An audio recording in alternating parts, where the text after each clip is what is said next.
Hello and welcome. My name is Delmico L. Cunningham. I will be your instructor for this lesson in hard surface modeling here inside of Maya 2015. So one of the things that I like to talk about when it comes to modeling, and I've been modeling for quite a while at this point, it does not matter what modeling application that you use. Now, me personally, I just happen to be a very big fan of Maya. I've used Maya for about 10 plus years, so I kind of know Maya. Maya's kind of, it's my wheelhouse. I know Maya. But that's not to say that you cannot model in other programs. I know there are plenty of modelers that model in programs like Blender and things of that nature.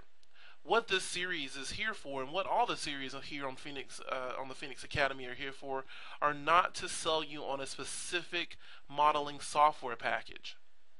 Realistically, the things that we do here on the Phoenix Academy channel are meant to teach you the fundamentals of polygonal modeling, NURBS modeling, or spline modeling, procedural model. It's really about the core competencies of learning how to create a 3D form, how to create these objects in three-dimensional space.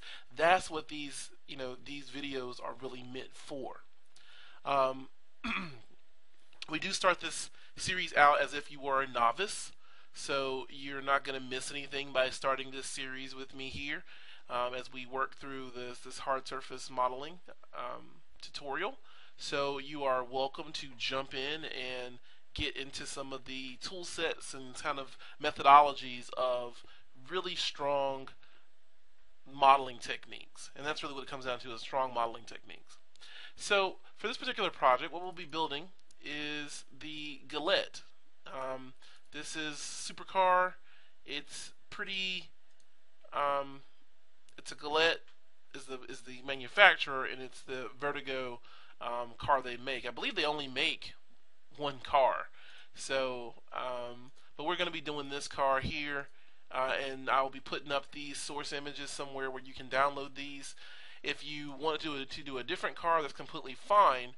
As I'm saying, the techniques that we're going to be learning are applicable to any project that you do, not just for this particular vehicle. So don't think that the things that we're learning for this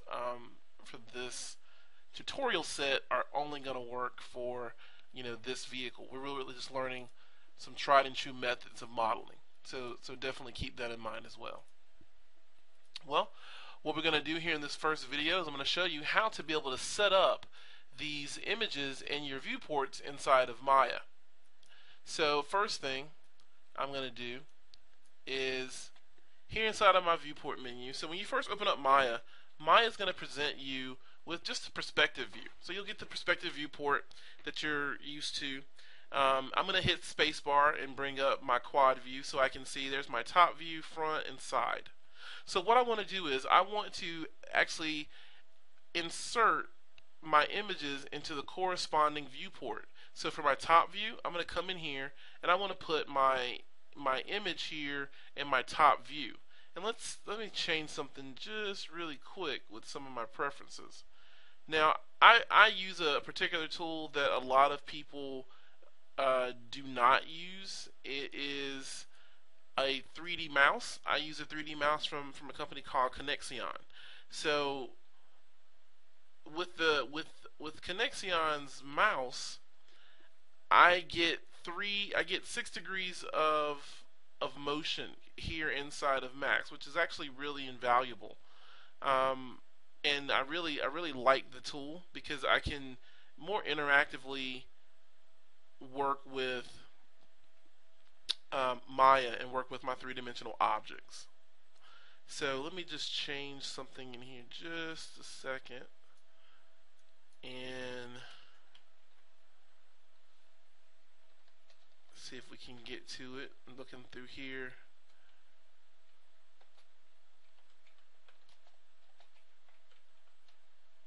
Looking through here and trying to find a particular menu. Just going to toggle this on real quick. There we go. So it's there, and let's just undo that. I'm going to place my undo on there. So it's really nice to have this 3D mouse. So you can see the particular model that I'm using. This is a rather old model of 3D mouse. It's the Space Pilot. It's USB. There's a little picture of it here. So the middle knob is kind of my degrees of movement. And only reason why I'm really explaining this is because from time to time inside of my Maya viewport, you're gonna see this little blue like cube pop up. That's because I'm using my 3D mouse to actually manipulate the viewport. So you can see I'm not using the regular control alt Maya controls to navigate. I'm using the actual 3D mouse. And if I click here on turn my grid back on, you can see that grid also that the movement also works in my orthographic grids as well. So I can dolly into them or zoom into them. I can still pan around in 2D space. So it's actually quite ingenious the way that the 3D mouse works. And like I say, I love it. I love it. So here from my model, let's start out and start creating. Let's make sure we close this. Start bringing in our reference images. So I'm going to say view. I'm going to go image plane and say import image. And I'm going to go to my desktop where I have my pictures at and get my top view and say open. And you see it adds my top view into Maya, and it sits right there, and it's right on my perspective grid, and everything is kind of hunky-dory with this. Now, one thing that I want to do with this side view is that sometimes inside of Maya, your side view, when it says side, it doesn't really know which side it is. It doesn't know if it's left or right. It's just side. So I'm going to make sure that this is my left side. Make sure this is my left side view that I'm looking through. So this is my left side view. And I'm going to come in here and say view. And to make sure that you have the left side view, all you have to do is I'm going to come in here and go to panels, go to orthographic, and I went down in here and said new, and I got a new left view. So I know that this is actually left. It's not just side, because side could be either your right side or your left side. So I've designated that to be the left side camera. I'm going to come back in here and say view, and let's say image plane again and import image. And I'm going to go back to the desktop and go get my Gillet folder, and I'm going to say side and say open. So now I know that this is actually on the left side of my views. So we know that's good. And if I want to, I can add in my front view and my other views. But right now, I'm not going to add those additional views in. I'm just going to leave these guys. For right now, I'm going to leave them just how they are. And if I need to add them later, then I can. But right now, we're just going to leave them where they are. I'm not going to add in the additional ones yet. So you can see there's my left side. Let's make sure we drag this back to origin where it should be, because it actually made it at the origin of the camera, not the origin of the world. So let's bring this in here like this.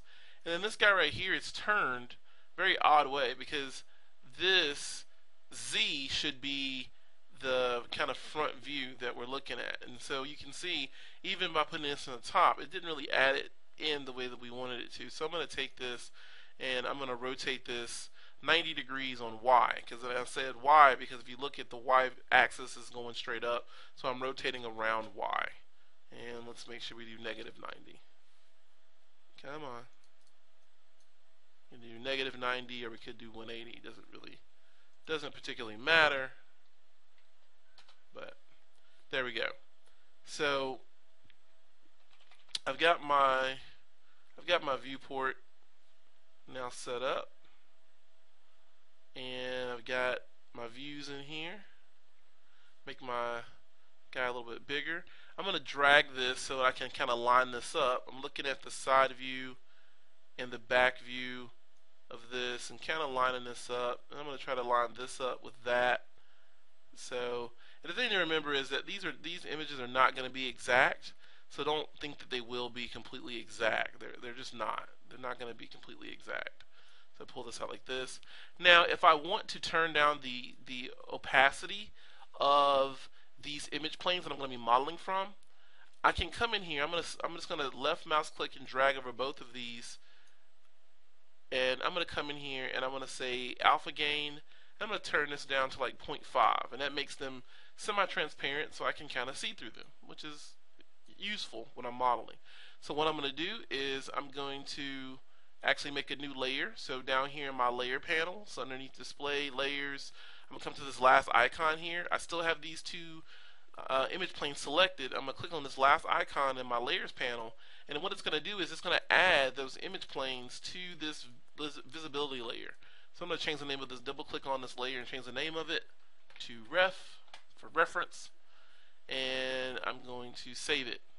Now, one other thing that I want to do in this video before we stop is I need to let Maya know what size of a world that I'm working in, because by default Maya is usually set to centimeters, and measuring your entire world in centimeters is a very, very daunting task.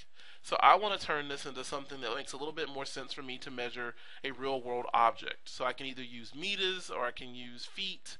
Either one is acceptable. I like to do it in meters because it just makes measurements a lot quicker and easier, because 1 meter is 3.33 feet, and that's easier to count up than having to count all these feet. I can just say, instead of 3 feet, I can say it's 1 meter. It's just easy, especially for larger scale items. So I'm going to come back in here, and I'm going to go to Window, and I'm going to go down to Settings and Preferences, and then go over to Preferences. And where I'm going to go is I'm going to go in here to Settings. Underneath Settings, I'm going to make sure that linear settings or linear working units are set to meters. And you'll see when I did that, look how big my grid got. My grid was really itty bitty tiny. Now look how big my grid is. My grid is gigantic. So what that's telling you is that the pieces that we were building, because we started building those in centimeters, they're very, very tiny, minute pieces. That's not what we want. We want big, big pieces, right? Or at least pieces that are applicable to what we're trying to model. So I'm going to scroll, while I still have my preference window open, I'm going to scroll down and look at my undos. So I'm going to click on undo, and then I'm going to look at undos, and right now my undos are set to finite. I want to set my undos to infinite and leave it like that, and I'm going to hit save. Now a lot of you might be saying, well, why would you want to set your undos to infinite?